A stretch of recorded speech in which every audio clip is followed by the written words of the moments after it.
Doctor صاحب کل جب یہ ڈپٹی گورنر اسٹیٹ بینک کی جانب سے بیان سامنے آیا تھا تو اس سے صارفین بڑے پریشان ہو گئے تھے، گو کہ آج وضاحتی بیان سامنے آ گیا ہے، لیکن آپ کیا سمجھتے ہیں کہ یہ بڑا غیر ذمہ دارانہ بیان تھا؟ دیکھیے، پہلی بات تو یہ ہے کہ ہمیں یہ سمجھنا ہوگا کہ پاکستان کے جو 67 ملین کھاتے دار ہیں، 6 کروڑ 70 لاکھ جی جنہوں نے کوئی 27,000 ارب روپیہ بینکوں میں جمع کیا ہوا ہے، ان کا ڈپازٹ مکمل طور پر محفوظ ہے۔ اچھا پاکستان میں بینکاری کا نظام بہت ہی مضبوط بنیادوں پر استوار ہے، اور جو ہمارے کم سے 29 تجارتی بینک ہیں، ان میں سے 28 بینک جو ہیں وہ بہت ہی اچھی حالت میں ہیں۔ صرف ایک بہت ہی چھوٹا سا بینک وہ ایک پرابلم میں ہے، وہ کوئی بات نہیں، معمولی سی بات ہے۔ اس کا مطلب یہ ہے کہ خطرہ تو قطعی کوئی نہیں ہے، لیکن جو ڈپٹی گورنر نے میرے خیال سے الفاظ کا چناؤ صحیح نہیں کیا اور احتیاط سے کام نہیں لیا، اور یہ بات کہہ دی کہ جناب جن لوگوں 5 لاکھ تک کے ڈپازٹس کو اضافی انشورنس حاصل ہے، لیکن وہ جب انشورنس نہیں بھی ہے تب بھی بینکوں میں لوگوں کا پیسہ مکمل طور پر محفوظ ہے۔ تو یہ غلط کو انہوں نے جو ہے احتیاط نہیں کی، الفاظ غلط استعمال کیے۔ اچھا شاہد صاحب، یہ بتائیے گا کہ دنیا کے مختلف ملکوں میں بھی تو اسی طرح ہوتا ہے کہ چھوٹے ڈپازیٹر کے لیے ایڈیشنل سیکیورٹی ہوتی ہے جبکہ بڑے ڈپازیٹر کو نہیں ملتی۔ میں دیکھ رہا تھا دنیا کے مختلف ملکوں نے مختلف حدود مقرر کر رکھی ہیں۔ جی بالکل آپ صحیح کہہ رہے ہیں، لیکن اصل بات یہ کہ 2016 سے پہلے پاکستان میں تو ایک پیسے کا بھی انشورنس نہیں تھا، لیکن اس وقت بھی ہم کہتے تھے کہ ہمارے ڈپازٹس جو ہیں، لوگوں کے ڈپازٹس مکمل طور پر محفوظ ہیں۔ پاکستان کا بینکاری کا نظام جو ہے بہت ہی مضبوط بنیادوں پر ہے۔ یہ بات اس لیے میں کہہ رہا ہوں کہ میں نے سینئر پوزیشنز میں یورپ میں بھی کام کیا ہے، مڈل ایسٹ میں بھی کیا ہے، افریقہ میں بھی کیا ہے، پاکستان میں ہمارا نظام بہت مضبوط ہے، محفوظ ہے۔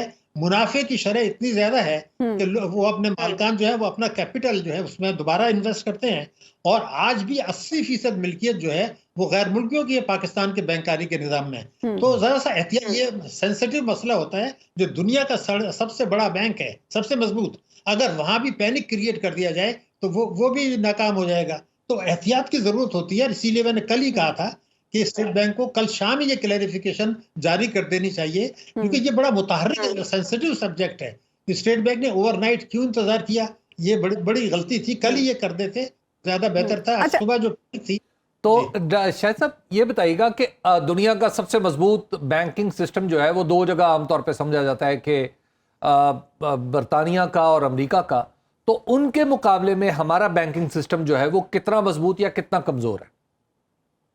دیکھیے، بات یہ تھی کہ ہمارا جتنا منافع ہے یہ تو سب سے زیادہ ہے، اس میں قطعی کوئی شک نہیں ہے۔ دنیا میں 0.25% پہ کام ہوتا ہے، ہم 5% پہ کام کرتے ہیں۔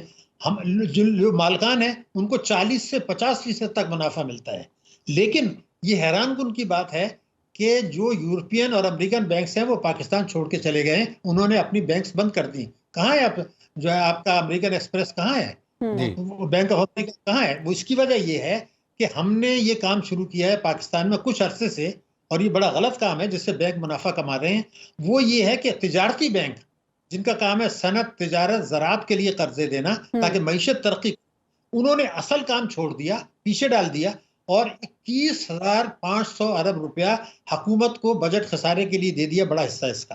یعنی وہ سرمایہ کاری کر رہے ہیں حکومت کی سیکیورٹیز میں، تو جتنا بجٹ خسارہ بڑھتا ہے وہ ملک کا نقصان ہوتا ہے، لیکن بینکوں کا فائدہ ہوتا ہے۔ تو تجارتی بینکوں کو یہ اجازت نہیں ہونی چاہیے۔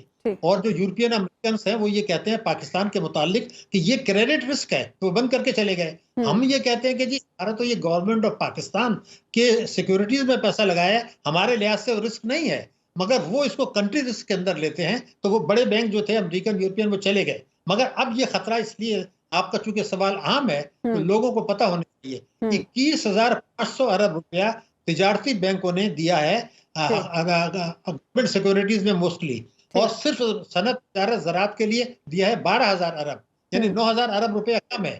دنیا میں ایسا نہیں ہوتا اور پاکستان میں بھی نہیں ہوتا۔ سنو نیوز کا یوٹیوب چینل ہی آپ کی خدمت میں بے لاگ تبصرے اور غیر جانبدار تجزیے لے کر آتا ہے۔